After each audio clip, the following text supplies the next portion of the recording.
Alors bonsoir à toutes et à tous. On peut mettre un « toutes » en premier lieu parce que le public est très féminin. Donc je salue spécialement les hommes. Alors écoutez, merci déjà de nous accueillir parmi vous. C'est pour nous toujours un plaisir de partager en fait notre expérience. On a été jeunes aussi. Et du coup, c'était, en tout cas, on a gardé des bons souvenirs quand on avait des gens du cru et du milieu qui venaient un peu faire un échange d'expérience. Alors, si on peut partager ce qu'on a fait, ce qu'on fait avec vous, et bien, écoutez, et si ça peut en plus vous être utile, ça serait absolument merveilleux. Voilà. Donc, ceci étant dit, on va d'abord se présenter avec Marie très rapidement sur nos parcours respectifs. Même si ça fait maintenant un peu plus de 10 ans qu'on travaille ensemble sur différents projets. Mais on a eu une vie avant l'une sans l'autre, donc on va vous expliquer un peu nos parcours. Et puis après, on vous a amené un petit document qui fait que quelques slides. C'est juste pour un peu guider le propos.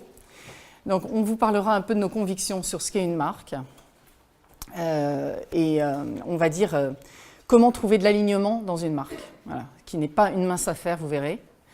Et puis après, on laissera la place aux questions, voilà, qui peuvent être très diverses et variées. Et puis voilà. Marie, tu commences? Je te laisse. Non, vas-y, t'es chaude. Ah, d'accord, ok. Bon, alors, donc moi j'ai 46 ans. J'ai un parcours d'à peu près 25 ans d'expérience dans la mode, tout type de distribution. Alors, mon parcours déjà étudiante, j'ai fait une école de commerce, j'ai une licence de philo et je me suis lancée donc dans les achats. C'était vraiment un choix. Et j'ai commencé dans la grande distribution. Et j'ai appris le métier de négociatrice. Voilà. Parce que la grande distribution reste une très très bonne école sur ces métiers d'achat, de négo, voilà. Et j'y suis restée 2 ans. Après, je suis rentrée dans le groupe Vivarté, à la Halle aux chaussures, où j'ai été chef de produit, chef de département au bout d'1 an et directrice des achats de la Halle aux chaussures, et j'avais 30 ans. Après, je suis partie, j'y suis restée 5-6 ans à ce poste-là, et je suis partie et j'ai été chez Tara Jarmon comme directrice opérationnelle. J'y suis restée 4 ans.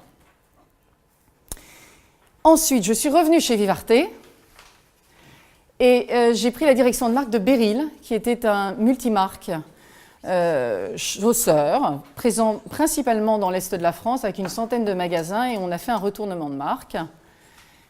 Ensuite, j'ai intégré le comité exécutif de Vivarté en tant que directrice de la relation client et de segmentation de l'offre pour toutes les marques du groupe Vivarté. J'y suis restée 1 an, puis après j'ai pris la direction générale de Koukaï. J'y suis restée 2 ans. J'ai l'impression d'être vieille, en fait.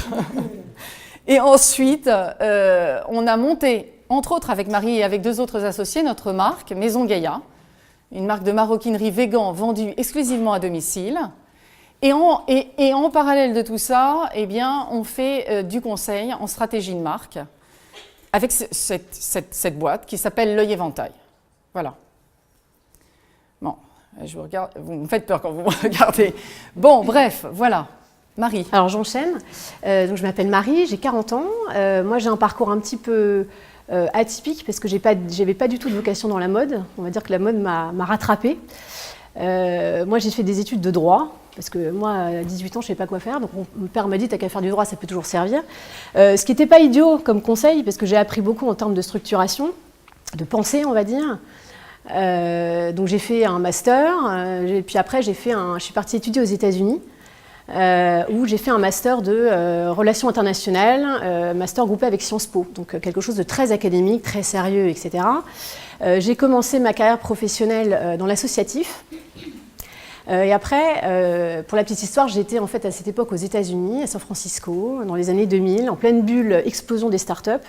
Et donc moi, ma vraie première expérience professionnelle, c'était la start-up. Et en fait, ce qui m'a animée, déjà, c'était le côté très communautaire, petite équipe, etc. Maintenant, après avoir parcouru, vous allez le voir, des tailles d'entreprises un petit peu différentes. Je sais que c'est vraiment quelque chose qui me convient moi personnellement, qui correspond à mes valeurs.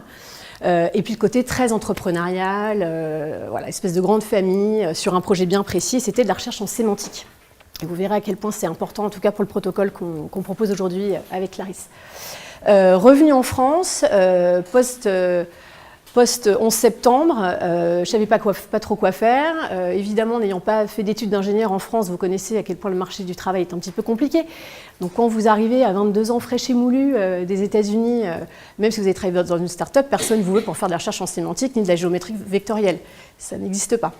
Donc bref, je vous la fais courte, je me retrouve en CDD chez Yves Saint Laurent, aux achats. Vous savez vous servir d'un ordinateur? Ouais. Excel, vous connaissez? Ouais. Et je me retrouve à faire des bons de commande. Bon.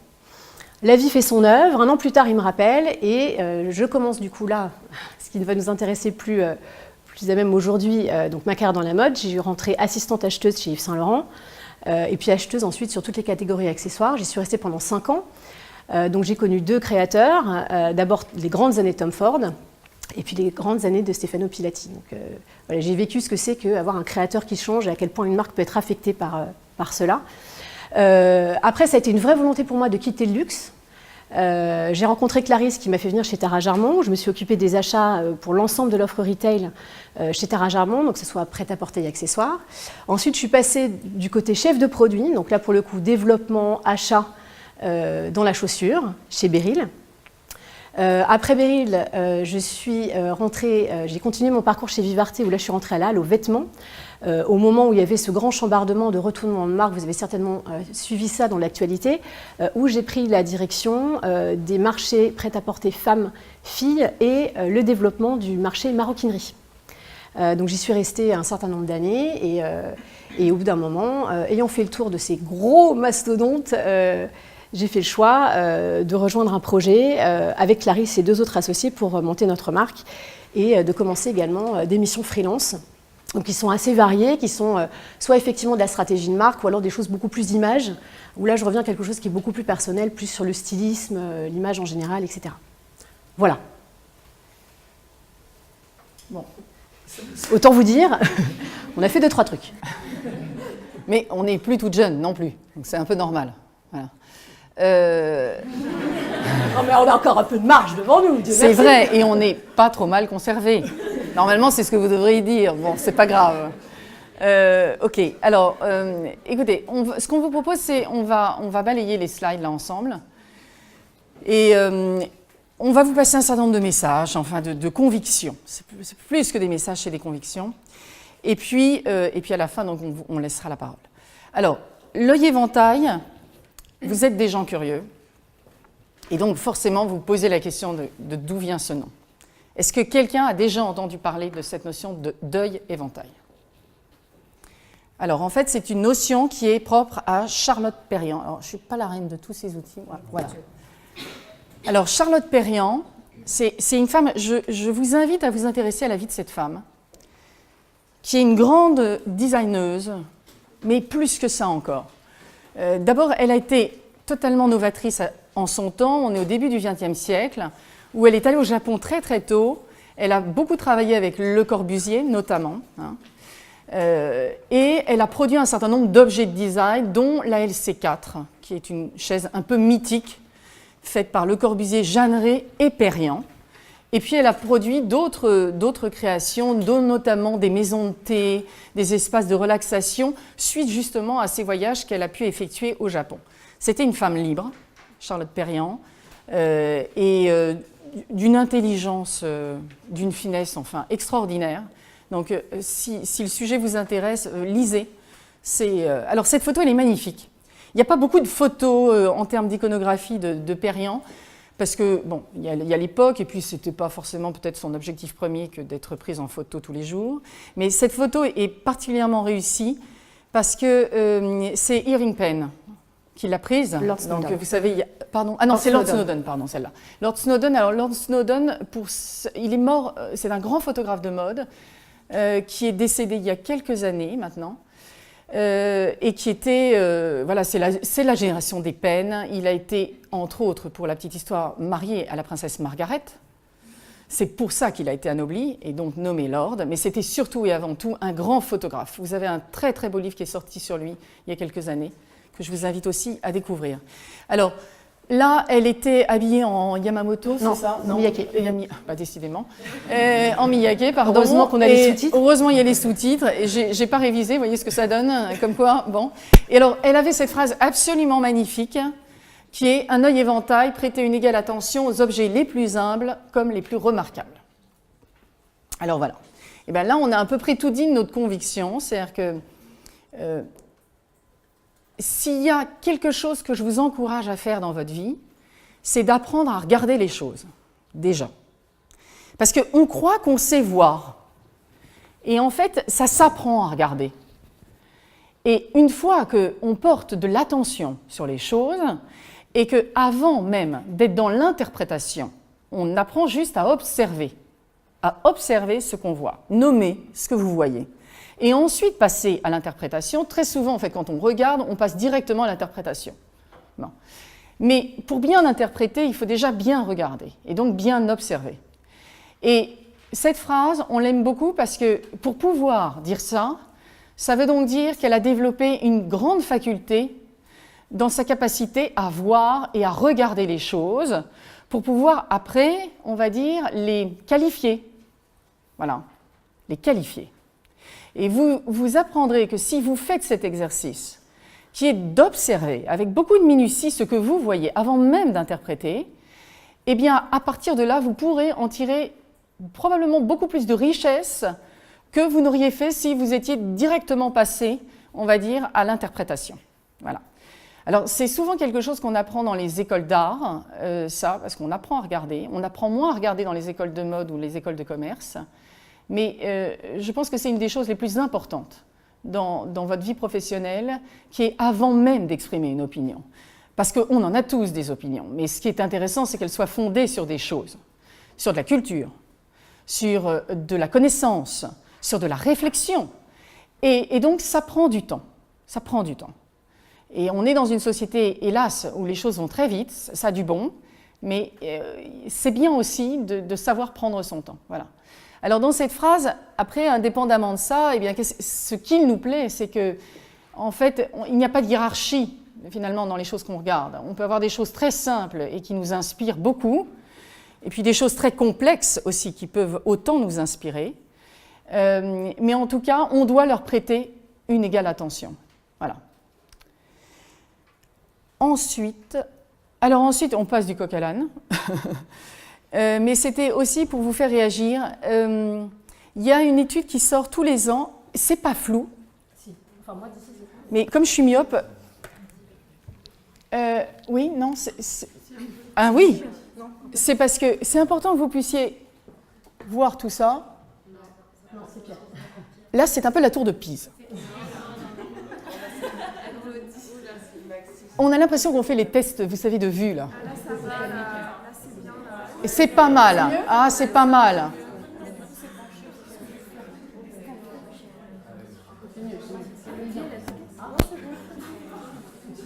Et là, ça tangue. Ça tangue. Il est en mouvement. Nous sommes en mouvement. Oui, ça va aller. OK. Alors, ça, c'est intéressant. Je relis parce que je ne vous dise pas de bêtises. C'est Havas Group qui produit ça. Tous les ans, ils produisent ce type de documentation. Et c'est très important parce qu'il y a beaucoup de gens qui travaillent sur les marques. Beaucoup de gens. Et j'allais dire qui se cassent le cul à imaginer des choses. Et le consommateur, il nous dit quelque chose de très intéressant. Il nous dit que 74% des marques pourraient disparaître demain sans même qu'ils s'en souviennent. Sacrée leçon.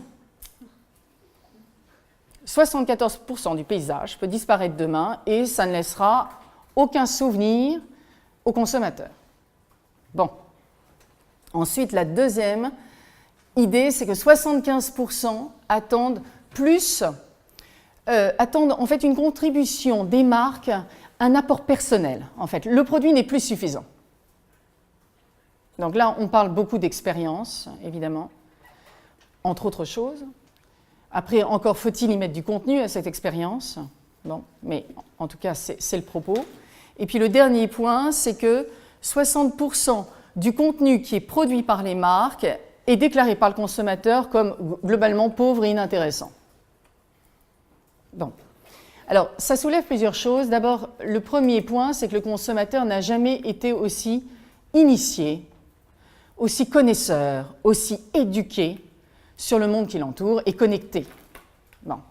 Donc, on a un niveau de performance du consommateur qui est inégalé. Inégalé. Vous avez des consommateurs qui sont dans leur bourgade et qui connaissent très très bien la mode, peut-être mieux que vous, dont ça sera le métier demain. Parce qu'ils sont curieux, parce que c'est un domaine de passion, parce qu'à un moment, par Internet, ils ont un domaine de prédilection et qu'ils vont commencer à s'intéresser à ce domaine de prédilection, et donc ils vont devenir des experts. Des experts. Alors, ça produit quoi? Ça produit une chose, c'est que toute marque aujourd'hui, qui n'est pas sincère dans sa démarche, nous pensons, est conduit à un écueil d'échec. Parce que le consommateur est un renifleur de failles. Le consommateur aujourd'hui a la faculté, parce qu'il est initié, à pouvoir voir si vous êtes sincère ou pas dans votre propos. Donc, ça implique de la part des marques d'abord une exigence incommensurable dans la définition de leur stratégie et leur mise en œuvre opérationnelle, mais également une grande sincérité. Et donc, ça veut dire qu'il va falloir être aligné. On va vous expliquer ce que veut dire être aligné. Mais en tout cas, être aligné à ses convictions et à ses valeurs. Et si vous ne l'êtes pas, eh bien le consommateur aujourd'hui a les moyens. Alors c'est de l'intuition, c'est pas construit, c'est pas raisonné, c'est pas analysé. Mais il va sentir que vous n'êtes pas honnête vis-à-vis de lui. Pas honnête.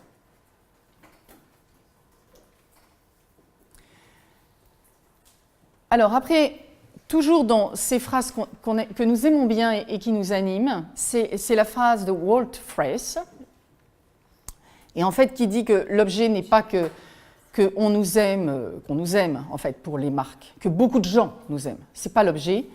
L'objectif, c'est que peu de gens, mais nous aiment passionnément. Alors pourquoi? Parce que si vous avez beaucoup de gens qui vous aiment, il y a quand même de grandes chances que ces gens-là soient très peu loyaux. C'est le fameux point dont on dit les consommateurs sont des zappeurs. D'accord? Oui, ils sont zappeurs, c'est vrai, sur des marques relativement génériques. C'est-à-dire qu'ils ont un besoin, souvent, par exemple, des marques bas de gamme, d'accord? Accessibles, on va dire. Voilà.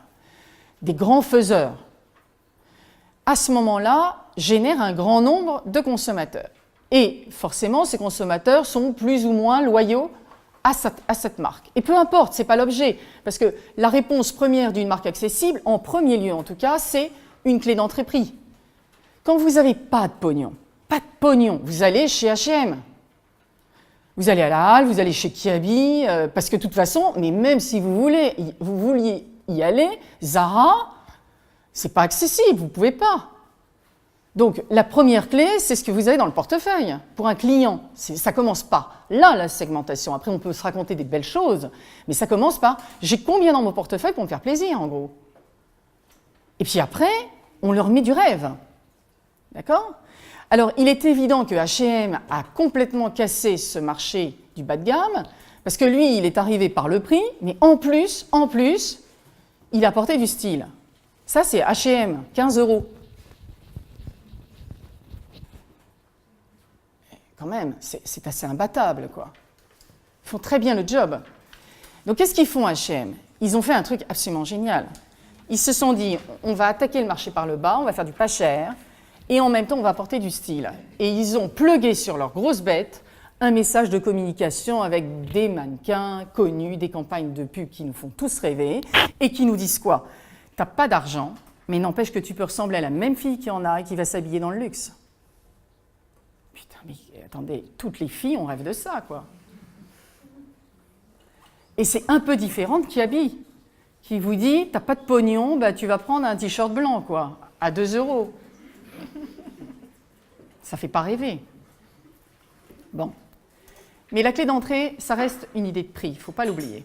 C'est qu'un consommateur, à un moment, il n'a pas le choix. À la fin du mois, ou au début du mois, il y a ce qu'il y a dans votre portefeuille, quoi. Voilà.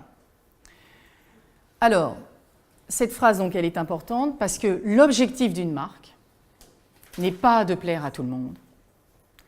L'objectif d'une marque est de créer une relation unique avec son client afin que ce client lui soit loyal et fidèle.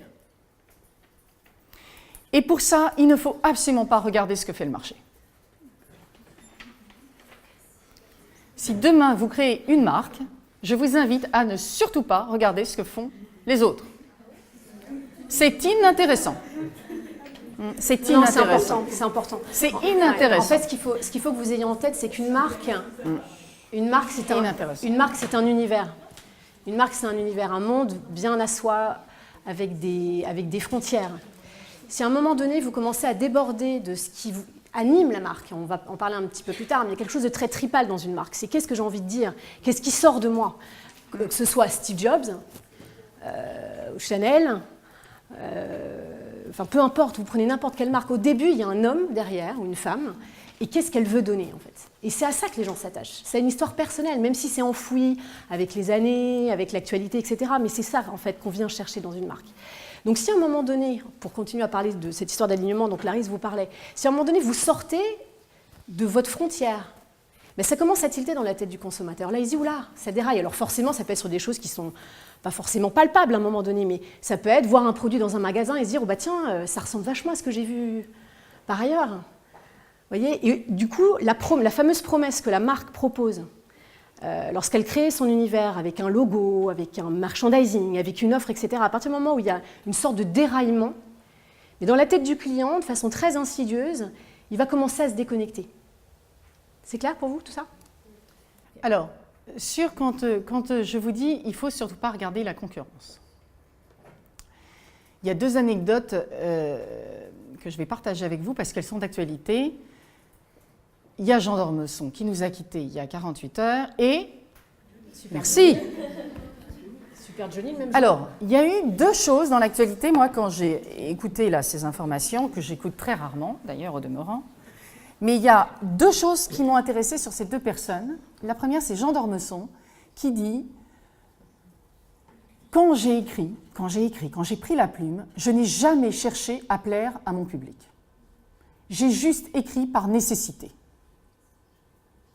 Par nécessité, parce que j'en aurais crevé de ne pas écrire. » C'est intéressant. Il ne cherche pas à plaire. Un mec, un créateur qui a un truc dans les tripes, il ne cherche pas à plaire. Il a juste un truc qui le dépasse et il a envie de raconter une histoire qui est probablement différente de celle qui existe et qui est singulière. Et Johnny Hallyday, notre grand Johnny national, il dit, ce matin sur France Inter, il dit, moi, ma musique, et pourtant il a fait des grands succès, ok? Bon, je ne suis pas fan de Johnny, hein, vous emballez pas, mais il dit des choses intéressantes. Il dit, moi, je n'ai pas fait du tout de la musique pour plaire au public. Ça ne m'intéressait pas. J'ai fait de la musique pour moi. Parce que ce que je faisais, juste, ça me plaisait. Et il se trouve que ça a plu à des gens. Il se trouve que ça a plu à des gens. C'est ça qu'il vous dit, lui, hein, Ben & Jerry. C'est un concept de glace. Bon, après, vous aimez ou pas les glaces de Ben & Jerry, hein. Mais il n'empêche que le gars, il dit, c'est pas le sujet. Moi, je fais un produit auquel je crois. J'aime les glaces de cette manière un peu crémeuse, un peu je sais pas quoi. Et c'est ça que j'ai envie de partager avec un public. Bon, ben, il se trouve que la taille du public est grand, petit, moyen. Vous avez des marques de niche, des marques qui s'adressent à tout le monde, peu importe. L'objectif, après, c'est de trouver son public. Mais si vous regardez ce que font les autres, vous ne serez jamais créatif. Jamais. Vous allez copier, vous allez interpréter. Mais voyez, partir du marché en disant bon ben tiens, lui il fait ça, ben moi je vais créer un truc qui est là. Très honnêtement, j'y crois pas. Alors ça se vérifie, hein, pour l'avoir vécu dans des entreprises où à un moment donné vous êtes, quand vous travaillez sur une collection et que le créateur ou le boss de la boîte dit ah il y a une petite boîte là qui vient de sortir. ils ont un super concept avec tel type de robe, etc. On va faire ça. Alors que le savoir-faire de l'entreprise de la maison pour laquelle vous travaillez n'a absolument rien à voir. Là, il est déjà en train de sortir, en fait, lui, de son cœur de métier. Et qu'est-ce qui se passe? C'est que très rapidement, en fait, dans les chiffres, ça se voit. C'est-à-dire que les clients qui ont l'habitude de venir, si demain Uniqlo, par exemple, se met à faire ce que fait H&M, il y a de fortes chances que le chiffre baisse. Quand vous allez chez Uniqlo, vous y allez pour des matières techniques, le jean parfaitement coupé, le t-shirt increvable, etc. Vous n'y allez que pour ça, pour une qualité de cachemire exceptionnelle, un joli colorama, basta, le bon basique. Si demain on commence à introduire une collab Stella McCartney chez Uniqlo, le succès risque d'être mitigé. Donc le client fidèle à la marque au départ va commencer à se désolidariser.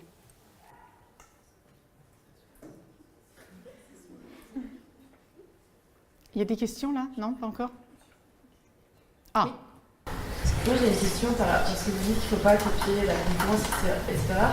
Comment vous pouvez expliquer comment Zara ou H&M, qui copient totalement la concurrence, arrivent à être les leaders mondiaux sur le marché? Parce que le concept de Zara... Non, c'est parce que le concept de Zara au départ n'est pas de copier la mode. C'est pas ça. Zara, ça n'est pas comme ça.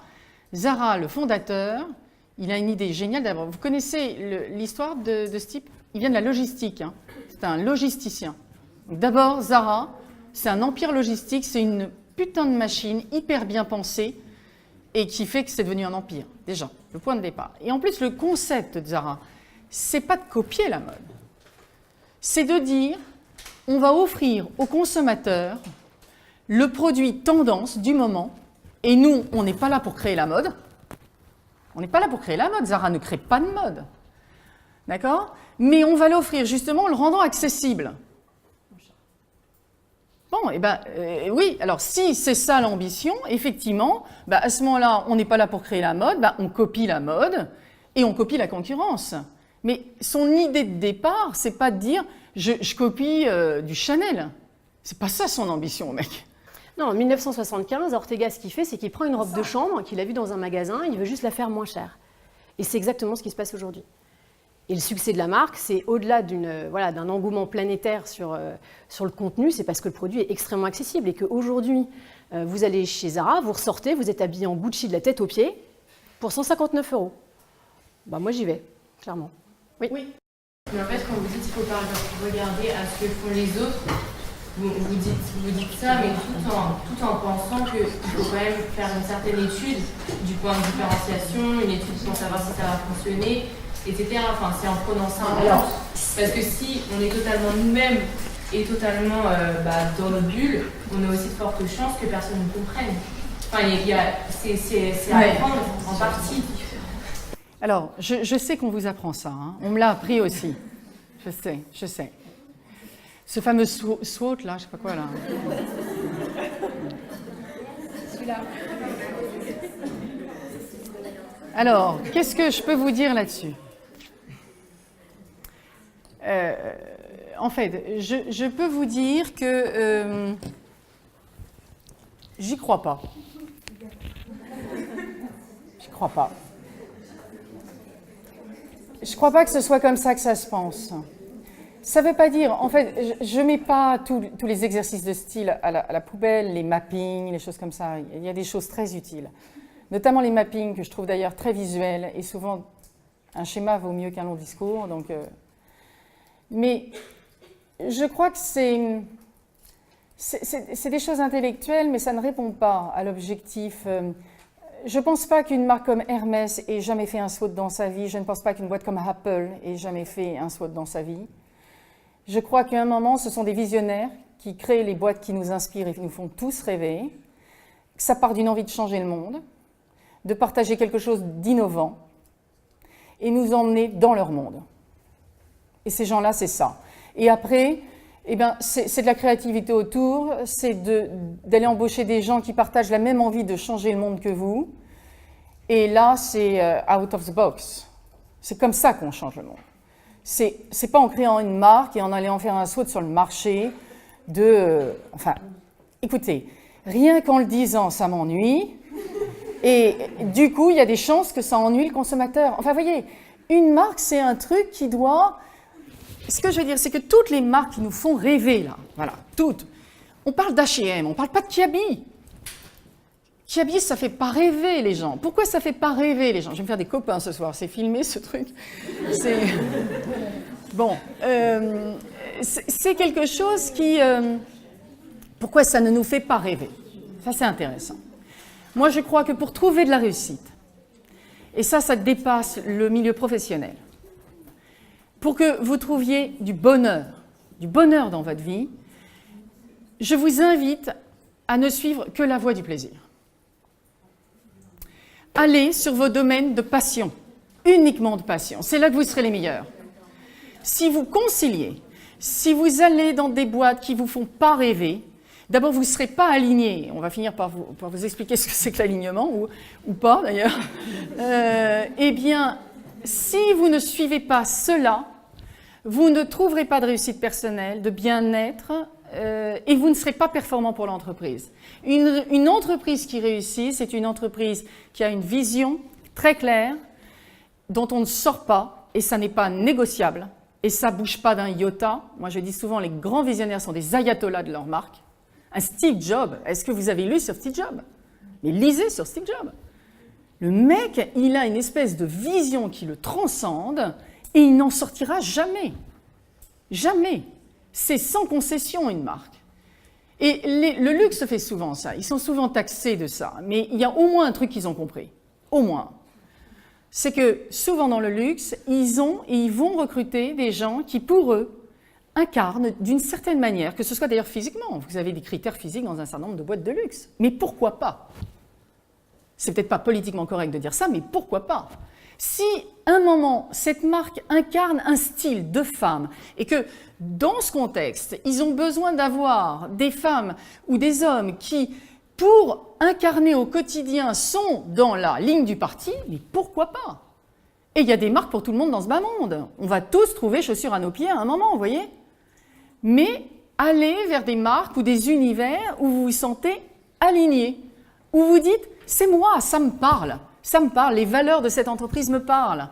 Parce que si à un moment, vous allez dans une boîte, je ne sais pas, je vais prendre un exemple, où on pose l'innovation comme une des valeurs clés de l'entreprise, et que vous, il se trouve que vous n'avez pas beaucoup d'idées, que l'innovation et le changement, ça vous fait peur, mais vous avez le droit. Il y a des tas de gens qui ont peur du changement, et ce n'est pas un drame. Eh bien, à ce moment-là, vous allez être malheureux, parce qu'une boîte qui pose l'innovation, en valeur, ça veut dire que derrière, elle pose la capacité d'adaptation. Elle veut des gens qui s'adaptent. S'adaptent, ça veut dire réactifs, qui peuvent passer d'un projet à un autre. Et si vous, le changement, c'est quelque chose qui vous tétanise, qui ne vous met pas à l'aise, vous ne serez pas performant dans l'entreprise, mais donc heureux. Heureux. C'est ça l'objectif. Votre objectif de demain, c'est que vous soyez heureux. Et les marques qui fonctionnent, c'est des marques qui, je crois, arrive à exprimer, en tout cas, une vision cohérente, et elle est cohérente à l'extérieur, et si elle est cohérente à l'extérieur, c'est qu'elle est cohérente en interne. Il y a une autre... Là, je vous ai séché. Ouais, je vois bien.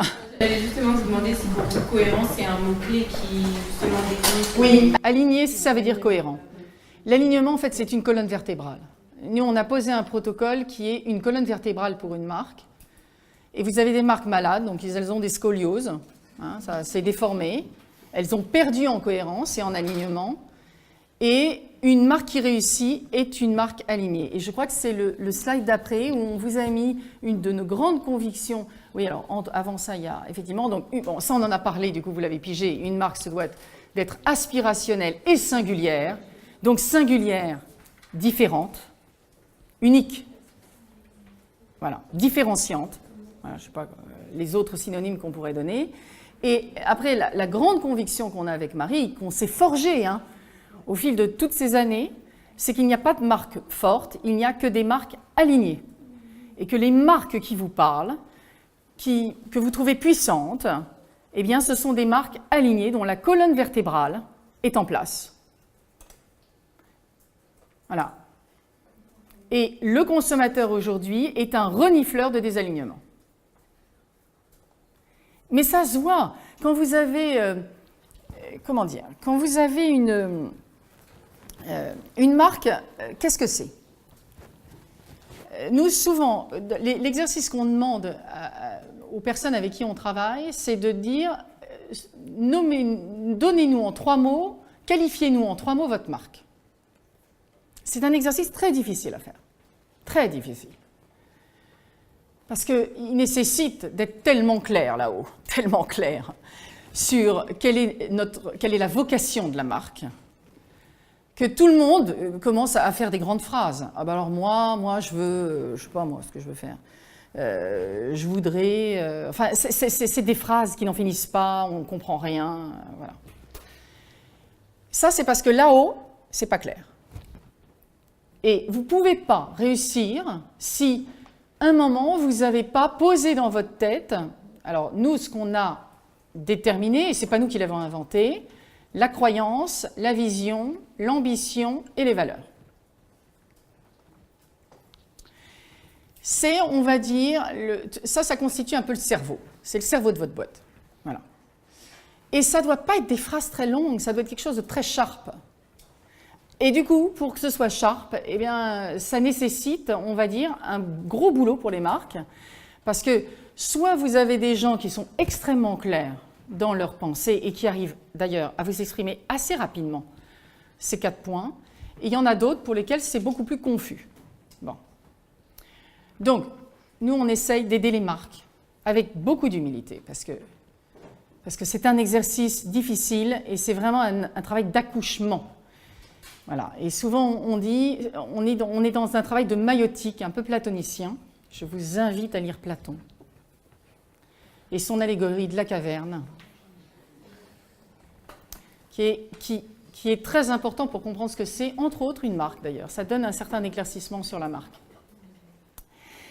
Toujours est-il que si dans votre tête, vous ne savez pas en quoi vous voulez changer le monde, quelle est votre ambition sur le marché, qu'est-ce que vous voulez apporter aux consommateurs, la manière dont vous voulez faire les choses, c'est très compliqué de faire tout ça, simplement.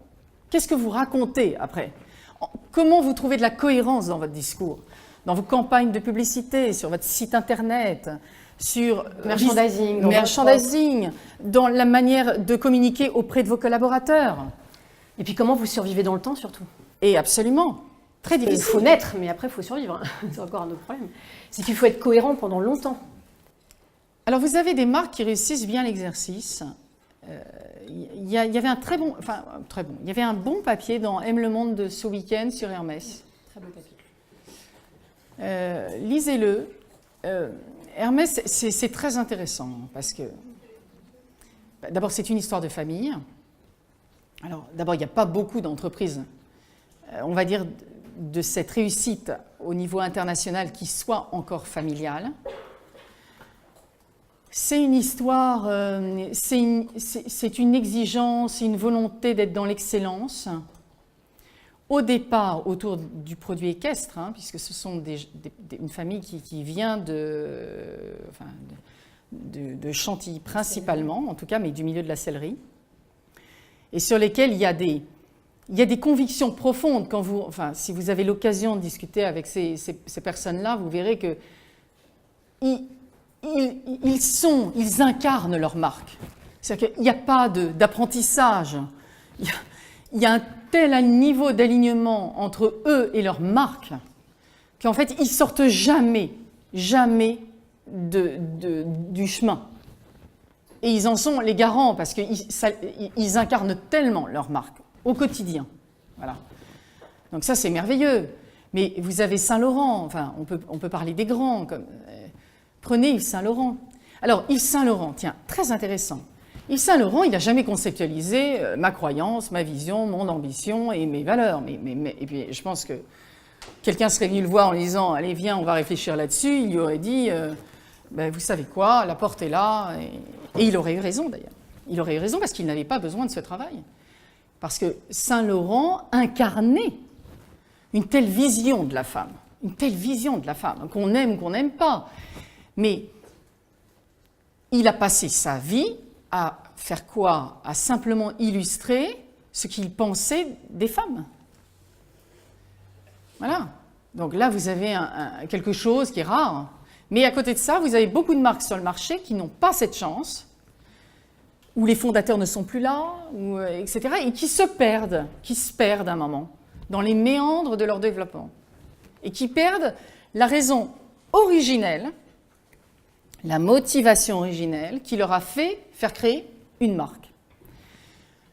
Et donc, s'ils perdent ça, eh bien, le consommateur, à un moment, va les quitter. Les quitte. Pourquoi? Parce que, à un moment, votre consommateur, quand il vient voir une marque pour une raison très précise et très particulière, et il choisit de venir vous voir, vous, et pas un autre.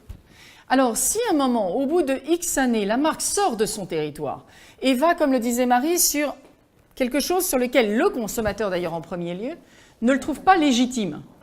Mais pour lui, vous n'êtes juste plus à votre place. Et peut-être que ce territoire que vous avez pris, ou cette orientation, lui, il trouve qu'il y a une autre marque qui fait bien mieux le job que vous. Donc là, vous créez de la déloyauté. Et là, c'est risqué. Donc, le travail de marque, et on l'a mis juste après, je crois. Alors, on va du coup vous lire juste... pardon, on va remonter dans l'ordre. Ouais. Donc, nos convictions, après je vais arriver au point que je voulais évoquer, c'est que toute marque appartient à son histoire originelle. Et ça, c'est ce dont on vient de parler. C'est-à-dire que vous ne pouvez pas sortir du territoire originel qui a fait et qui a créé les conditions de succès. Vous ne pouvez pas.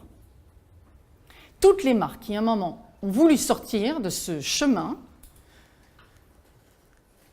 n'ont, enfin, dans ce que je connais, modestement, n'ont pas réussi. Vous pouvez vous développer, mais vous devez vous développer dans le sillon et dans l'alignement et dans votre identité. Mais si vous sortez de votre identité, ça ne fonctionne pas. L'exemple que vous donnez tout à l'heure, Marie, avec Uniqlo. Uniqlo, le fondateur, au départ, son idée sur Uniqlo, c'est de dire c'est une garde-robe de voyage. C'était ça l'idée du mec. De dire les gens voyagent de plus en plus. Et donc, eh ben moi, je vais leur donner une garde-robe. En voyage, on a besoin de mettre des choses qui ne se froissent pas, des choses un peu confortables, etc. Et moi, je vais leur donner la possibilité de faire cette garde-robe de voyage. Voilà. Alors, évidemment, il n'a pas la prétention qu'avec un produit Uniqlo, vous allez aller avec une partie, une soirée ou je ne sais pas quoi. Hein. Mais ce n'est pas grave, ce n'est pas son propos. C'est un japonais, ne l'oubliez pas. L'esthétisme japonais, bon. Donc, il a offert une garde-robe basique avec des très jolies matières, un très bon fitting, etc. C'est ça son ambition. Et tant qu'il restera dans cette ambition-là, il trouvera de la réussite. Par contre, comme dit Marie, si demain il sort de ça et qu'il décide de faire, je ne sais pas, du Liberty, là, voilà, enfin, vous voyez, des robes un peu fleuries, etc. Mais le consommateur dit, mais attends, si je veux une robe fleurie, très honnêtement, je ne vais peut-être pas aller chez Uniqlo comme ça, non? Ça ne paraît pas évident. Par contre, s'il va chercher un créatif qui travaille de la matière technique, et qui lui dit « Ok, je vais te chercher parce que Uniqlo, c'est aussi de l'innovation, c'est beaucoup d'innovation, Uniqlo, notamment sur les matières. Et donc, je vais aller chercher une créatrice connue parce qu'elle va m'apporter une lecture sur des nouvelles matières et des nouveaux volumes. C'est intéressant pour Uniqlo. » Et d'ailleurs, quand vous voyez les collabs qu'ils font, que ce soit Fressange ou Anderson, à chaque fois, ils ne vont pas sur quelque chose de complètement fou. L'univers personnel d'Inès de la Fressange, on est très loin du style d'Uniqlo. Elle a un côté un peu androgyne, etc., mais elle est quand même ultra féminine, matière très légère. Quand vous voyez la boutique de Fressange dans le 6e et les collabs qu'elle fait pour Uniqlo, c'est à un moment donné une rencontre de la féminité d'Inès de la Fressange, mais à la sauce Uniqlo, c'est-à-dire les bons basiques de garde-robe, le pantalon bien droit, le trench, etc. Donc ça ressemble à Fressange, mais c'est fait à la sauce Uniqlo. Alors, du coup, ça nous permet de... Non, juste avant, il y avait une deuxième... non, encore. Descend. Là, non, monte. Voilà. Toute marque contient des tensions. Alors ça aussi, c'est important qu'il faut réconcilier. Alors ça fait partie de notre protocole. Quand on aborde des marques, on considère que très souvent, des marques qui se sont un peu perdues, en fait, ont généré des tensions. Ce n'est pas des tensions en interne, quoique ça peut arriver. Mais ce n'est pas ça l'objet. C'est des tensions intrinsèquement dans la marque. C'est-à-dire des choses qui s'opposent, des choses qui créent de la confrontation, en fait. Voilà.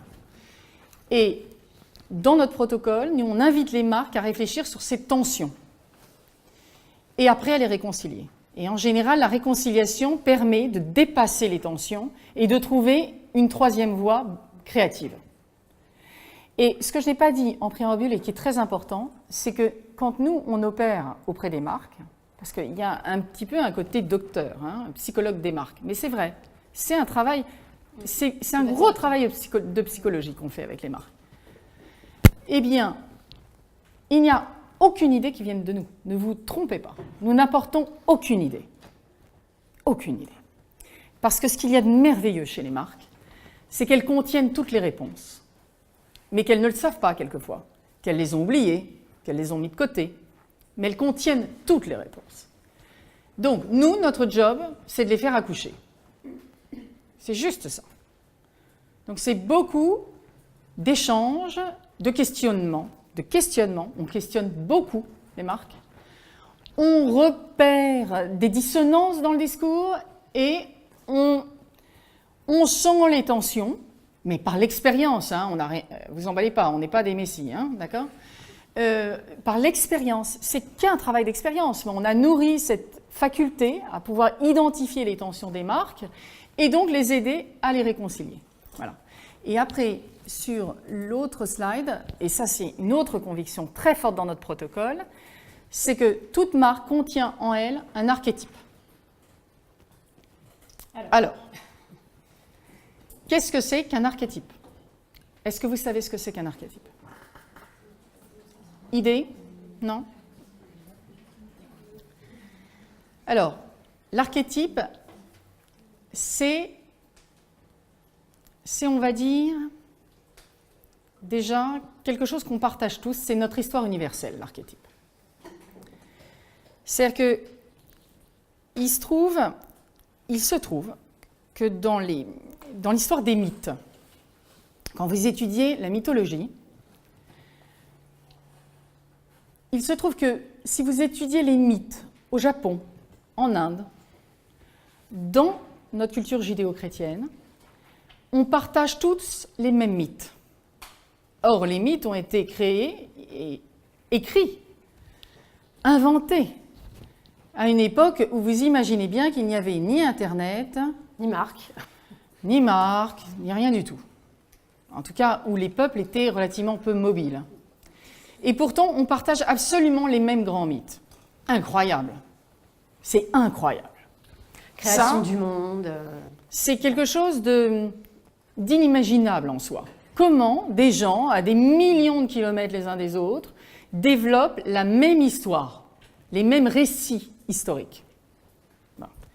Et bien, c'est ça un archétype. C'est-à-dire que c'est une histoire universelle qui appartient à l'inconscient collectif et que nous portons en nous, même si nous n'en connaissons pas forcément d'ailleurs les tenants et les aboutissants. Donc même si nous n'avons pas conscience et la connaissance de ces mythes. Et c'est pour ça que c'est intéressant de travailler sur un archétype. Alors, il y a des grands archétypes. Il y a des archétypes masculins et des archétypes féminins. Je vous donne un exemple pour rendre la chose un peu plus concrète. Dans les deux grands archétypes féminins, il y a Vénus et Diane. Alors, allez voir des illustrations de Vénus faites par les grands peintres, et vous verrez, vous comprendrez assez rapidement que Vénus est un archétype féminin qui invoque la féminité, la volupté, la séduction. La séduction. Vénus, elle est très souvent représentée dans un canapé, lascive, et elle attend d'être aimée. Elle veut séduire l'homme, elle veut lui plaire, elle veut l'ensorceler. D'accord ? Et puis après, vous avez Diane. Donc là, c'est Diane chasseresse. Alors déjà, vous avez tout compris quand je dis ça. Et allez voir des représentations de Diane. Et Diane, c'est la femme qui prend sa vie en main.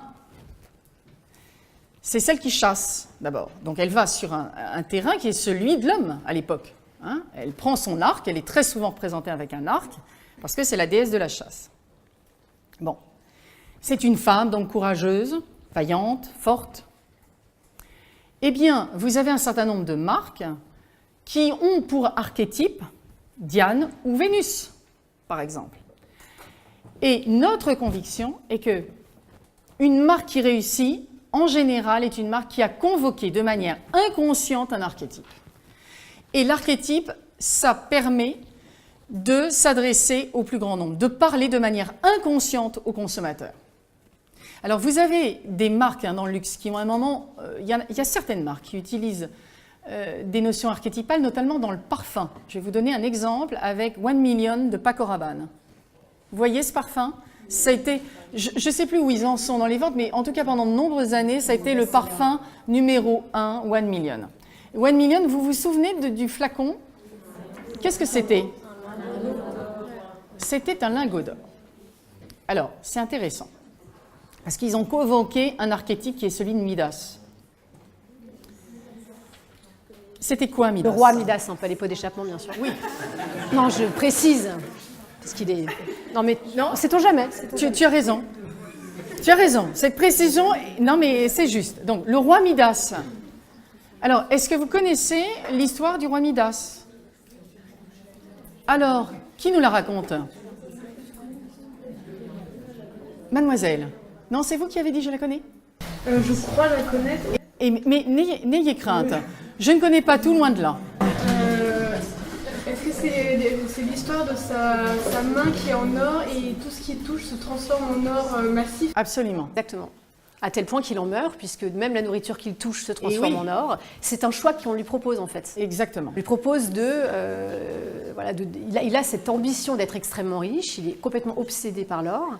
Et en fait, on lui laisse le choix s'il peut toucher quelque chose que ça se transforme en or, il fait ce choix-là et en fait, il finit par en mourir puisqu'il ne peut même plus s'alimenter. Exactement. Mais dans le cas de One Million, c'est justement l'archétype qui a été convoqué au moment de la réflexion en fait, autour du concept du parfum, à tel point que ça a influencé jusqu'au packaging et au coffret et au flacon de ce parfum-là. Mais du coup, c'est extrêmement puissant, encore une fois. C'est-à-dire que comme on est sur quelque chose d'archétypal, quand on voit un lingot, forcément, tout de suite, il y a quelque chose qui brille, qui est extrêmement attirant, etc. Quelle que soit notre culture, forcément, ça évoque tout de suite quelque chose de très fort. C'est pour ça que l'or a une grande signification, pas seulement dans nos cultures d'ailleurs, mais vous avez une artiste, Sylvie Fleury, une artiste contemporaine qui a fait, je ne sais pas si vous vous souvenez ou vous connaissez, un caddie et qui était en or. Alors qu'est-ce qu'elle convoque? C'est intéressant quand elle fait ça, parce qu'elle convoque la société de consommation, le caddie, et l'or, mais l'or c'est ce qui nous... Vous voyez, c'est ce qui a conduit l'homme pendant des siècles à se développer, à aller chercher des mines d'or, etc. Et donc, c'était le symbole de dire le consommateur a le pouvoir et finalement, cette société de consommation est une société qui n'a pas de fin, en fait. Voilà. Donc, l'or, c'est symboliquement intéressant et les marques qui convoquent le coloris or, c'est toujours intéressant de voir pourquoi elle le convoque, parce qu'il est fort de sens. Et Paco Rabanne, quand il fait One Million, il convoque l'archétype de Midas, que tout ce qu'il touche, il le transforme en or, et il va jouer sur un grand archétype universel, et ils vont jusqu'à poser un lingot. Et excusez-moi, mais il y a des hommes qui rêvent de posséder un lingot. Mais à défaut d'en avoir un vrai, eh bien, ils ont le flacon One Million dans les mains. Et il se trouve qu'ils peuvent s'asperger de ça. Mais bonheur!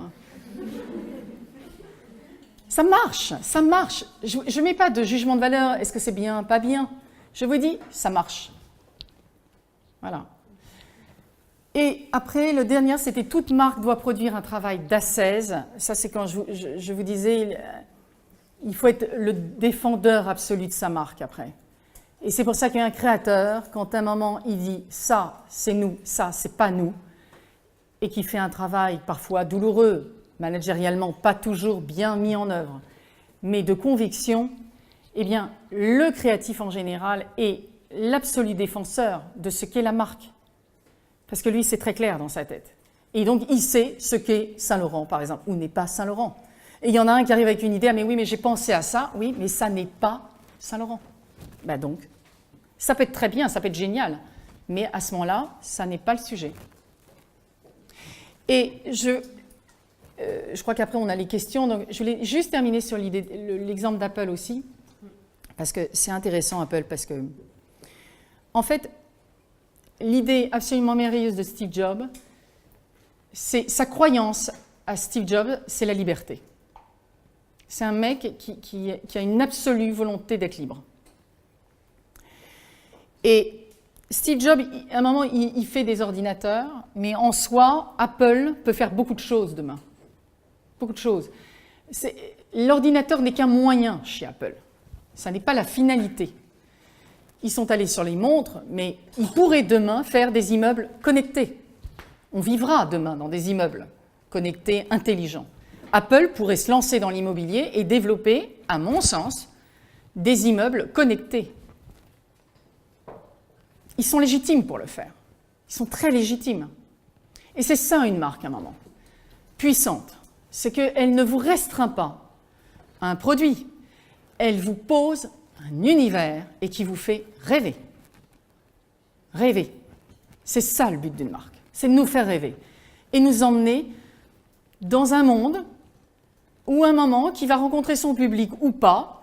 Et une marque doit générer des passions et des haines. On doit pouvoir dire, une marque qui fait bien son boulot, il y a des gens qui doivent pouvoir dire « je n'aime pas ce qu'ils font ».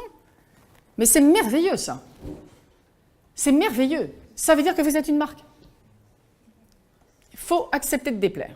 Accepter de déplaire. Vous ne pouvez pas plaire à tout le monde. C'est impossible. Si vous faites bien le job, vous ne pouvez pas plaire à tout le monde. Après, ce sont des distributeurs, c'est d'autres choses. C'est très bien aussi, d'ailleurs. Mais une marque, ça prend des risques. Ça prend des risques. Bon. On a une question. Ouais, on parle de Ah oui, on a des questions. Avez-vous des questions? C'est merveilleux. Non, il y en a forcément. Oui, ça chauffe. Dans le cadre de Saint-Laurent, justement, Ouais. entre le Saint-Laurent d'origine et les divers avatars, on voit que c'est le plus éloigné actuellement, Vaccarello, qui a priori remporte la coupe.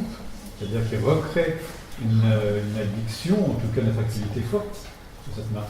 Alors qu'il est assez éloigné, voire terriblement éloigné, des codes premiers de la marque d'origine. Et pourtant, il arrive à reconnecter tout ça. Alors, tu veux... Moi, j'ai mon avis là-dessus, mais... Alors, moi, je ne partage pas. Ouais, moi non plus.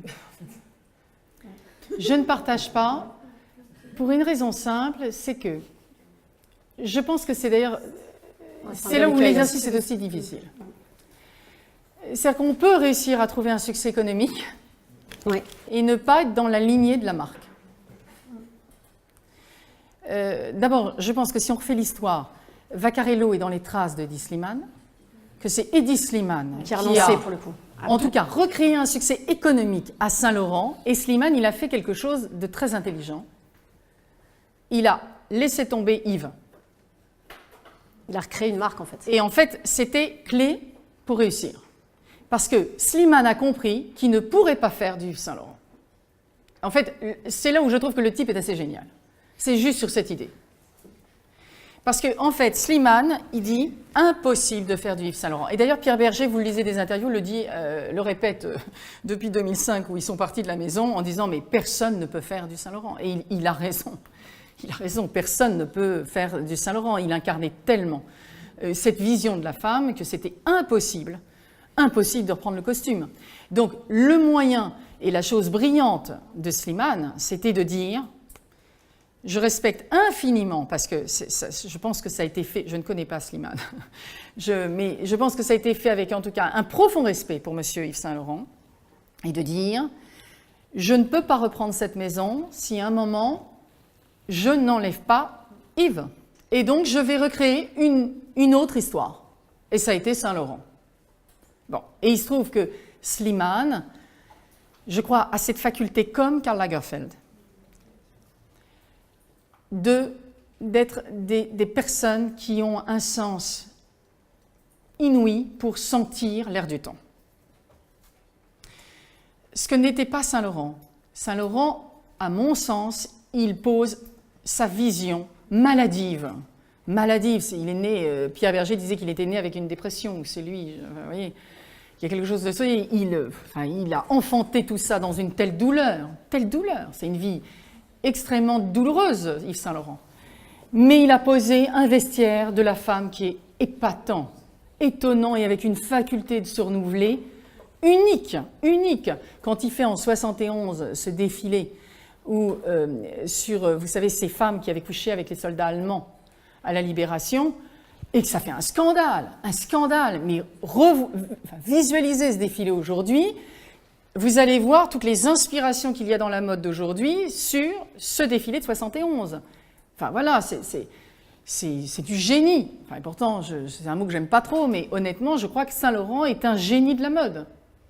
Karl Lagerfeld, c'est un génie, mais un peu différent. Je crois qu'il a surtout cette faculté, et d'ailleurs, quand il a créé sa marque Karl Lagerfeld, j'ai dit quoi? Sa mort. Alors, on va se faire une petite thérapie en sortant parce que c'était joli. C'est parce que je pense qu'hélas, effectivement, ces jours sont comptés. On espère que ce ne sera pas le 203e de la semaine. Jamais 203, vous savez. Un peu de provocation, allez. Non, mais Karl Lagerfeld, quand il a créé sa marque Karl Lagerfeld, d'ailleurs, regardez ce qui... Je pense que d'ailleurs, il est très honnête dans son travail. C'est profondément sa vision de la femme. Et en ça, je le respecte. Mais en tout cas, on va dire qu'il n'a pas remporté un grand succès. D'accord? Par contre, Karl Lagerfeld, chez Fendi, chez Chanel, il a une faculté à s'adapter, à comprendre une marque et à l'updater. Là, respect. D'accord? Respect. Et je pense que Slimane a inventé une silhouette. Il a inventé une silhouette chez Dior Homme à l'époque.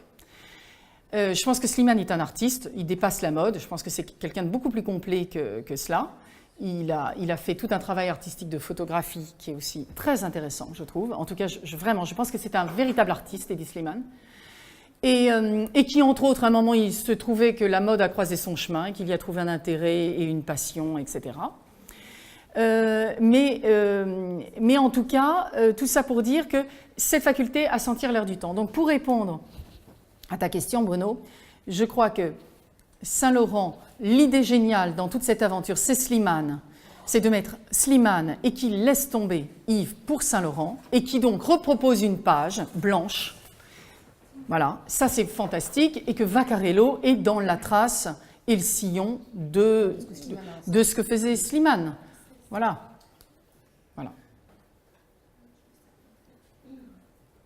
Oui. Et du coup, vous avez une entreprise toutes les deux et oui. Dans quoi elle est spécialisée? On ne connaît pas du coup l'activité de votre travail. Alors, ça s'appelle L'Œil Éventail. Et c'est un cabinet de conseil en stratégie de marque et plateforme de marque, diagnostic de marque. Absolument. Tout à fait. Donc concrètement avec vos clients, parce qu'il y a un truc qui me chagrine un petit peu. Ah, j'aime bien quand ça chagrine. Ah non, faut pas. Si, c'est bien. De chef de produit, et donc du coup, le processus de collection, quand même, il y a une grosse partie qui se base sur comment on va trouver de l'argent pour faire notre projet. Et donc, vous parlez beaucoup de visualité, de visionnaire, de storytelling, d'ADN. Et comment vous traduisez ça en chiffres, en fait? Parce qu'au final, j'aurais toujours besoin d'argent pour développer ma ligne. Ah oui, mais ça, c'est... Alors, Non, mais vous avez raison, mais ça, en fait, c'est pas le plus difficile. Qui est capable de la traduire en monétaire. Oui, je comprends. Parce que Steve Jobs, bon voilà, il est d'Harvard, bref, ils ont tout un parcours où, je veux dire, quand on est entouré d'argent, ça finit par tout. Il a quitté les Oui, mais je veux dire, vous savez, le système américain, je veux dire, quand on est dans un système autour de l'argent finit par se trouver. Mais quand on est dans un système où l'argent n'est pas autour de nous, comment on fait? Eh bien, à qui on fait appel, en fait? Et du coup, je pense qu'on peut être aussi visionnaire sans avoir de l'argent et comment c'est évident. Alors attention, la vision n'est pas quelque chose de... n'a rien à voir avec les moyens. La vision, c'est ce qu'on disait tout à l'heure, c'est quelque chose de tripal à un moment donné. C'est qu'est-ce qui anime. Donc c'est quelque chose de complètement différent. La vision, on parle de qu'est-ce qu'on a envie de faire de notre marque, qu'est-ce qu'on a envie de raconter avec notre marque. C'est complètement différent à un moment donné d'une offre produit en tant que telle. Tu vois, c'est pas du tout la même chose quand on parle de vision. Votre question, c'est comment on finance? C'est comment tu finances, en fait. Hein? Comment on finance? Vos clients, un client va vous voir, il a un petit souci, il veut remonter son chiffre d'affaires, il veut développer une ligne. Et donc lui, enfin vous, si je comprends bien, vous venez et vous leur dites, bon voilà, ça va pas dans la structure, la colonne vertébrale, il faut reprendre ça, ça, ça et ça. Et du coup, si j'ai bien fait. C'est pas mal en tout cas. Hein. Et du coup, à la fin, du coup, vous leur dites, en gros, qu'est-ce que vous leur dites? Et concrètement, parce qu'à la fin, il y a sûrement des mecs qui sont là pour avoir des dividendes. C'est bien, vous n'avez pas encore d'expérience, mais vous avez compris que les fonds d'investissement étaient aux commandes. C'est bien. C'est souvent des hommes, c'est pour ça que j'ai dit les mecs. Mais du coup, il y a souvent... C'est vrai aussi, elle a raison. C'est un milieu d'hommes. Ils ont besoin de dividendes là, maintenant, tout de suite, dans les 2 prochaines années. Du coup, comment vous leur proposez une stratégie Alors voilà. Alors en fait, vous avez dit, il y a le monde de l'alignement, d'accord ? Et il y a la déclinaison stratégique et après, dans un 3e temps, opérationnel. Vous avez 3 étapes en réalité. La première étape, c'est le travail sur la marque qu'on vient de partager ensemble. Bon. On a souhaité mettre le focus là-dessus. Hein, mais ça, c'est la première étape. En fait, à partir de là, vous êtes en mesure de développer votre stratégie. Mais vous ne pouvez développer une bonne stratégie que si d'abord vous avez répondu à toutes les questions préalables dont on a parlé ce soir. Parce que si ce n'est pas le cas, en fait, qu'est-ce que vous allez faire? Vous allez recréer du désalignement. C'est-à-dire que vous allez sortir des idées qui peuvent être de bonnes idées, mais qui ne sont pas foncièrement peut-être des bonnes idées pour votre marque. Donc, de travailler sur, on va dire, tout l'amont, tout le côté un peu cortex, vous permettra de décliner votre stratégie pour que vous puissiez dire, OK, cette idée-là, je veux développer tel produit demain, eh bien, au regard de tout ce que j'ai posé comme ambition, valeur, je suis légitime pour le faire. Et donc, vous vous donnez d'abord une chance de réussir. Bon. Une fois que vous avez défini votre plan stratégique, vous allez le décliner en plan opérationnel. Plan d'action. Alors, c'est quoi? C'est-à-dire que... OK? Alors, ça, un plan d'action, si on est au niveau d'un CEO, un CEO, son job, c'est quoi? C'est de poser toute la partie cortex. C'est lui qui doit l'écrire. Voilà. Lui, il doit vous dire, il doit vous donner la direction. Il doit donner à son comité de direction la direction dans laquelle il veut orienter et mettre la marque. Après, ensemble, avec le comité de direction, vous allez construire la stratégie. Alors, en général, un CEO, il a sa stratégie en tête, mais managérialement, il est très important pour trouver de l'adhésion et de l'adhérence, les deux, de le construire avec son comité de direction. Une fois que vous avez posé votre stratégie, vous allez confier la déclinaison opérationnelle à vos membres de comité de direction. Mais dans le jeu imparti, c'est-à-dire que la vision, la croyance, l'ambition, les valeurs, on n'en a pas parlé, mais c'est la manière dont on fait les choses dans l'entreprise. La stratégie est posée, vous dites, OK, il y a un axe stratégique qui est développé, je ne sais pas, des shampoings nouvelle génération en poudre, j'en sais rien, quelque chose comme ça.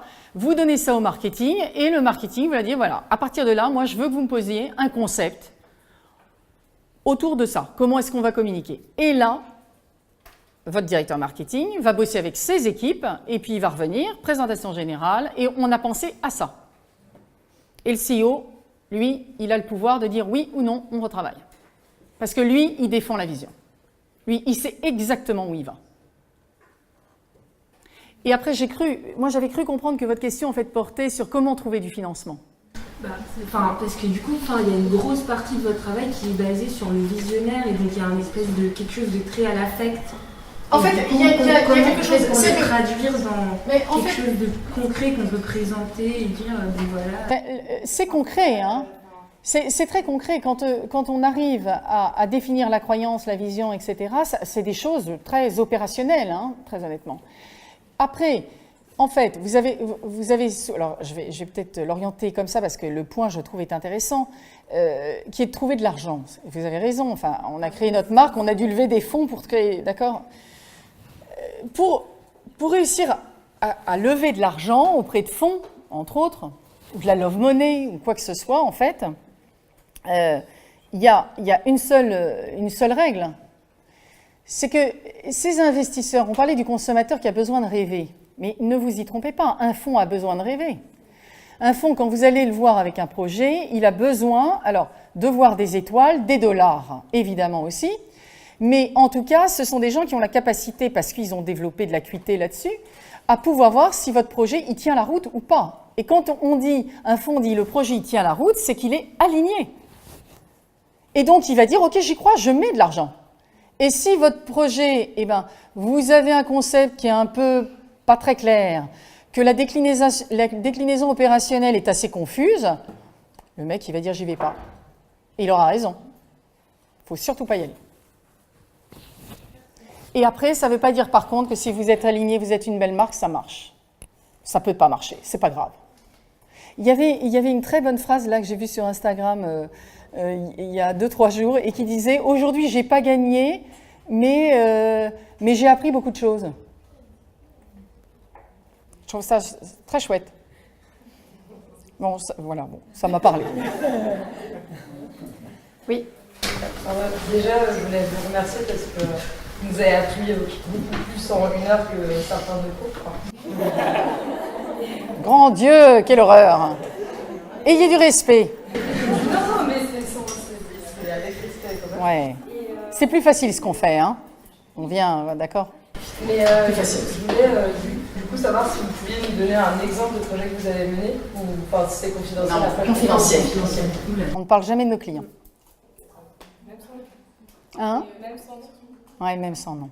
Ouais, c'est Vous compliqué allez- parce qu'on va rentrer dans les choses. Il y a des très marques concrètes connues et vous allez les retrouver. Ça se retrouve facilement. Oui. Ah ben, les deux poseront leurs questions, de toute façon. Du coup, je voulais savoir, est-ce que, par rapport à ça, je me posais la question par rapport à votre clientèle, mais vous êtes plutôt vers du luxe ou vers du tout?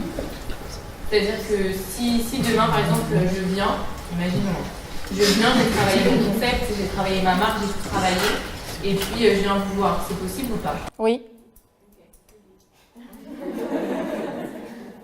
Et pas que dans la mode. Parce que nous, on a un parcours textile, mais c'est très enrichissant de travailler également dans d'autres industries. On a fait l'exercice sur d'autres marques.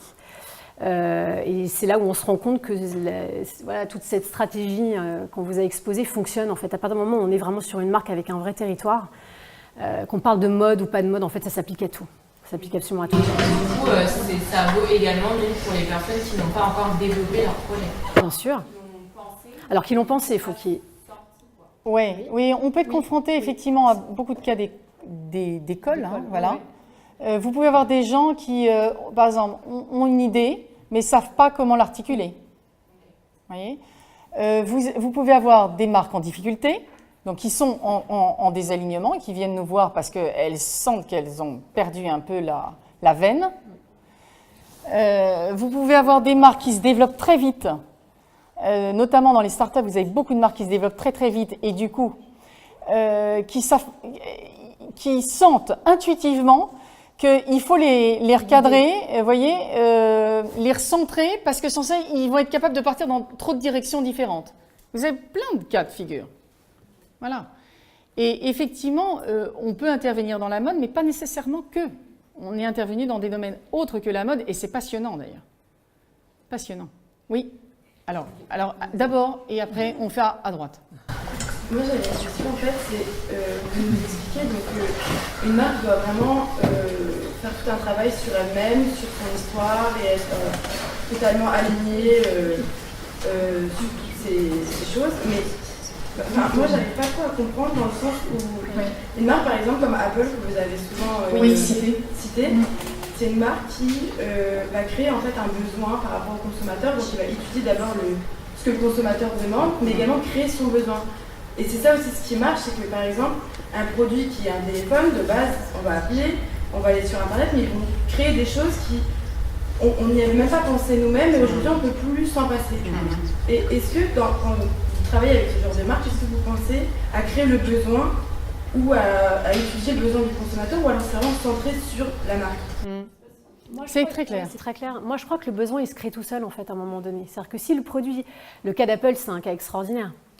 Si Steve Jobs, donc, qui quitte l'école à 16 ans, qui ne sait pas quoi faire, et qui un jour a une révélation en allant dans un cours de calligraphie, parce qu'il s'emmerdait sur le campus, en fait. Il a quitté l'école, et un jour, il se retrouve dans un cours de calligraphie.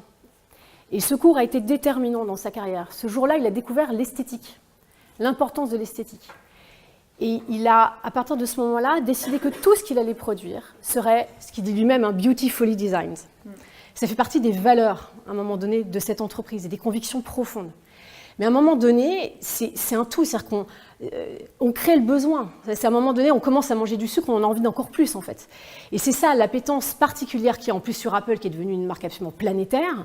Même les gens qui ne sont pas forcément geeks au départ, etc., on a tous envie de ça, parce qu'on a envie de faire partie de cette bulle. Et c'est une marque qui est tellement alignée. C'est-à-dire, il y a ce tel besoin de liberté, de sortir des carcans, où on peut se connecter absolument partout. Où on a l'iPod aujourd'hui, c'est super démodé, mais à l'époque, c'était révolutionnaire. Avant ça, on avait notre Walkman qui pesait 700 grammes. Là, c'était juste pas possible. Il fallait retourner la cassette. Là, on surfe, c'est extraordinaire. Non, mais ça paraît très bête quand on en parle comme ça, parce que maintenant, on a l'Apple Watch. Enfin, non, mais certains l'ont. Vous voyez, il y a des nouveaux iPhones qui sortent toutes les 3 semaines, etc. Mais ce que Steve Jobs raconte en fait avec ses produits, c'est qu'à un moment donné, il veut donner l'esthétique accessible, facile à tout le monde. Mais ça, forcément, ça parle. Donc le cas d'Apple est un peu particulier aussi. Après, pardon, vas-y. Non, termine. Non, mais du coup, j'ai... Ah, rien. C'était con parce que c'était pas mal, mais vas-y.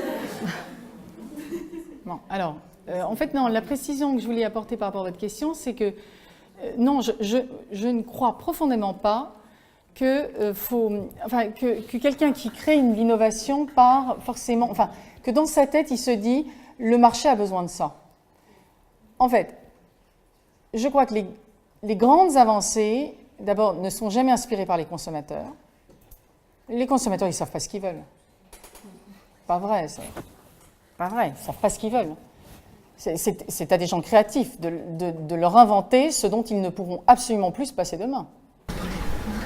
Et quand on crée un produit, quand on le met sur le marché, on se met aussi au niveau du consommateur. Ça peut répondre à un besoin personnel. Hein? Ça peut, absolument. Steve Jobs, d'ailleurs, je crois que l'exemple que vous donnez, Marie, sur l'iPod, là, c'était un jour, il dit à sa fille qui se baladait avec son Walkman et qui lui dit « Mais si un jour je t'inventais un petit truc pour mettre ta musique ?» Et elle le regarde d'un air de dire « Bon, laisse tomber, papa est encore barré, quoi. » Et voilà, donc ça part effectivement de l'observation.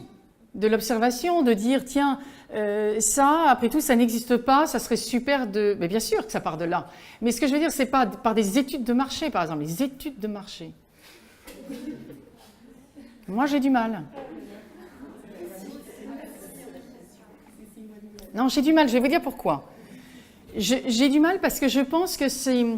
En fait, c'est utile si ça arrive à un moment pour conforter... Se conforter dans une conviction. Sur une envie que vous avez de lancer quelque chose. D'accord ? Vous voulez lancer une lessive révolutionnaire. D'accord ?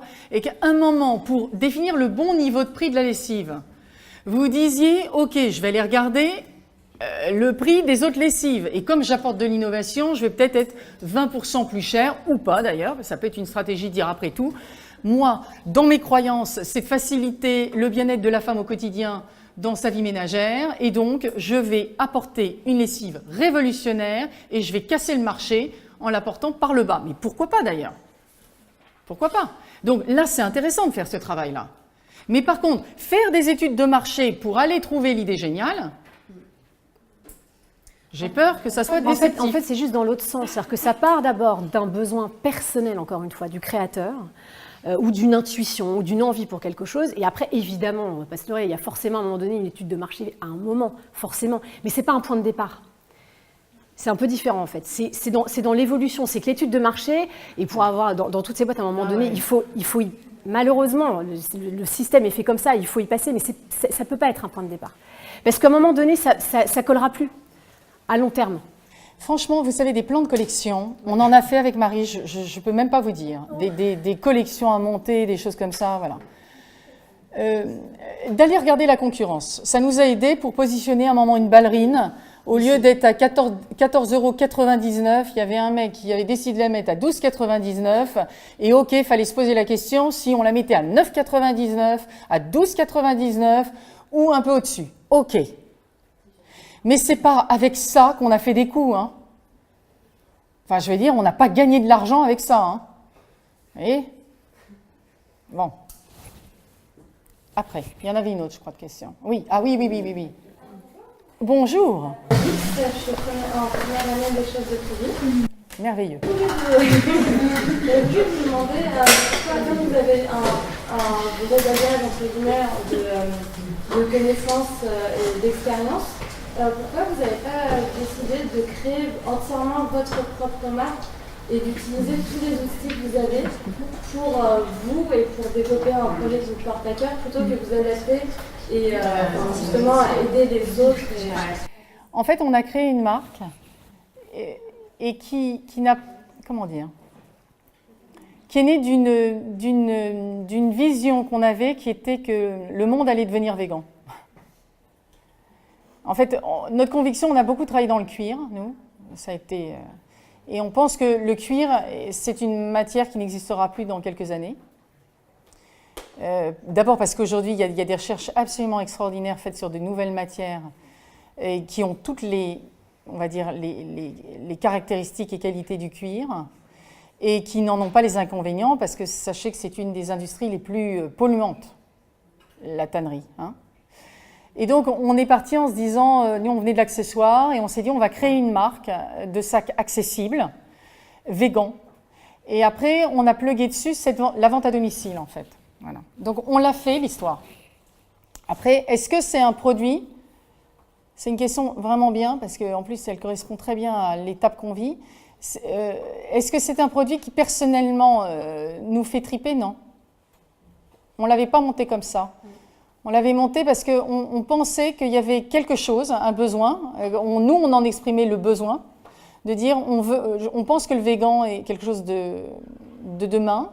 On pense que de créer une marque accessible en maro, il n'y a rien. Soit c'est du luxe, soit c'est des trucs pas chers. Et il n'y a pas de marque accessible avec le savoir-faire d'une maison de maroquinier, en fait.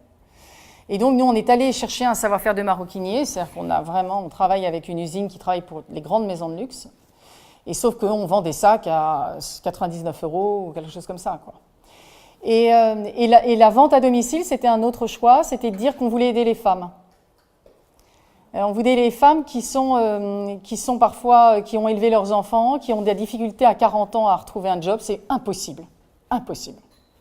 Dans ce pays, c'est impossible. Et du coup, les aider à remettre un pied à l'étrier. Et donc, on est la seule marque de vente à domicile, en fait, qui formons nos ambassadrices. Voilà. Mais il y a des fois, ça ne marche pas. Notre marque, honnêtement, ce n'est pas une grande réussite.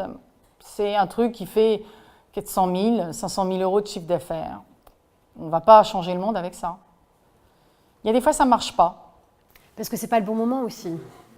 Et ce n'est pas grave. Vous voyez, ce n'est pas grave. Mais c'est très apprenant. Mais par contre, on sait ce que c'est que de monter d'une marque de A à Z. On sait ce que c'est que de monter un projet et d'aller lever des fonds. Voilà. Et de se battre pour sa marque. Et ça, c'est... Enfin, je vais vous dire, franchement, si vous aimez ça, montez un jour votre marque. Mais il faut le faire avec tout votre cœur. Parce que c'est une aventure extraordinaire. Vous allez apprendre... Moi, ce métier de conseil, il est né après cette expérience. Hein. Parce qu'en fait... On a mûri. Oui, parce que je pense que... D'abord, il y avait une vraie envie entrepreneuriale. Voilà, une vraie envie entrepreneuriale. Être CEO, c'est sympa. C'est aussi beaucoup d'emmerdes. Et puis, il y avait envie de créer quelque chose de rien, quoi. Sans doute pour se prouver qu'on est capable de le faire, hein, aussi. Vraiment, il y a un côté... Et c'est un travail merveilleux. Ça vous apprend des tas de choses sur vous, sur vos convictions, c'est la débrouille, hein. C'est-à-dire que nous, on a travaillé dans des grands groupes où il y avait beaucoup de moyens et du jour au lendemain, vous devez vous retrouver, être agile, à faire des petites choses qui ne coûtent pas cher. On a tout fait. Enfin, on était dans le dépôt à faire le contrôle de qualité, c'est Marie et moi à transporter les cartons. Vous voyez, vous nous voyez là à peu près présentables. Mais enfin bon, on a été en salopette avec les tennis à accueillir le conteneur qui tenait 800 cartons. Décharger le camion. C'est nous qui le faisions. Hein. N'allez pas vous imaginer. Voilà, c'est ça la vie. Et c'est merveilleux. C'est merveilleux. C'est extraordinaire de vivre ça. Mais des fois, ça ne marche pas. Ça ne marche pas comme vous le souhaitiez. C'est pas grave. Et peut-être que demain, on remontera une autre marque. Peut-être. Peut-être. Un jour. Ou pas. Ou pas. Je ne sais pas. C'est ça qui est bien. Mais faites des choses. En tout cas, prenez des risques. Prenez des risques. Prenez des risques. N'ayez pas peur. Je pense qu'hélas, ce pays, hélas, que j'adore, hein, mais qui, hélas, nous bouffe et nous met dans un système de peur. N'ayez peur de rien. Il ne peut rien vous arriver. On a pris beaucoup de risques, nous, durant ces dernières années. Beaucoup de risques. On a perdu beaucoup d'argent. C'est pas grave. Pas grave. Ça fait partie de la vie. On a mis de l'argent dans quelque chose auquel on croyait, ça arrive. C'est merveilleux. Faites les choses avec cœur. Prenez des risques. Changez. Allez voir ce qui se passe ailleurs. Allez à l'international. Ouais, voyager. Parlez couramment anglais. C'est le minimum vital. C'est le minimum vital aujourd'hui. Vous ne pouvez pas, aujourd'hui, vivre dans ce monde si vous ne parlez pas anglais. Voilà. Restez ouverts, restez curieux, alimentez-vous. Soyez curieux, alimentez-vous, voilà. Les expos des bouquins, ouais, la musique. Absolument, absolument. Vous pouvez rejoindre d'ailleurs notre magnifique Instagram. Attends, elle est pas bonne, elle est pas mal. Énorme. Hein, tenue avec habileté par Clarisse. Pas toujours habile, mais l'œil éventail sur Instagram. On va augmenter notre nombre de followers qui est minuscule. C'est merveilleux. Vous allez doubler notre compte. Non, mais ouvrez-vous. Et je vous invite... on a beaucoup parlé de Steve Jobs, mais parce que pour nous, c'est quelqu'un d'extrêmement inspirant et en termes de marketing, c'est quand même un cas d'école extraordinaire. À l'occasion, si vous ne l'avez jamais vu, allez écouter l'allocution qu'il a fait à Stanford, absolument. Je crois 2 ans avant sa mort, que vous pouvez trouver sur le site, ou sur le site extraordinaire du TED, TED Talks. Je l'ai regardé il n'y a pas longtemps, et bon, j'ai pas versé ma larme parce qu'il ne faut pas déconner, mais il dit un truc très très con. Et qui résonne, quoi. C'est tous les matins, vous regardez dans le miroir et vous vous dites, est-ce que ce que je fais, j'ai vraiment envie de le faire? C'est déterminant. Voilà. Et un dernier point, si vous n'avez pas vu, il y avait une très belle exposition à Anvers, au musée de la mode, sur Hermès et Margiela. Et certains d'entre vous l'ont vu. Alors, si vous ne l'avez pas vu, achetez le livre. Il y a eu un livre d'exposition remarquable. Lisez-le et vous comprendrez ce que c'est qu'une marque. C'est très, très intéressant. Il y avait une question encore? Non. Ben, c'était vous, mais c'est merveilleux d'être vous. Bonjour, vous.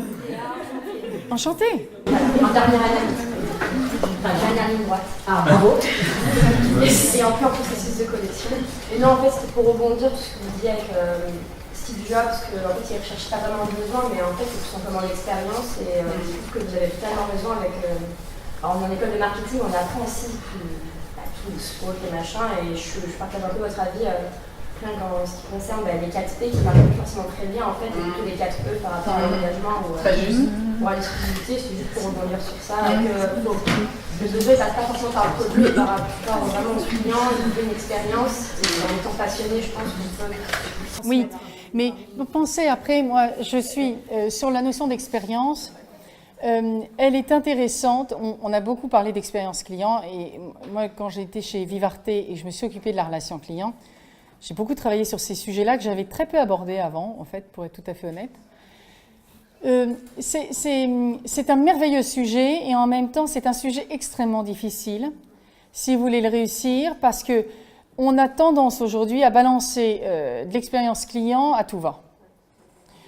Et donc, si vous voulez être honnête, en fait, sur votre expérience client, justement, il faut que vous soyez sincère. Je crois, plus juste une marque qui, par exemple, comme vous voyez des marques comme le slip français, il y a toutes ces marques-là qui sont en train d'un peu de sortir, là, qui créent des autres manières de communiquer, des choses comme ça.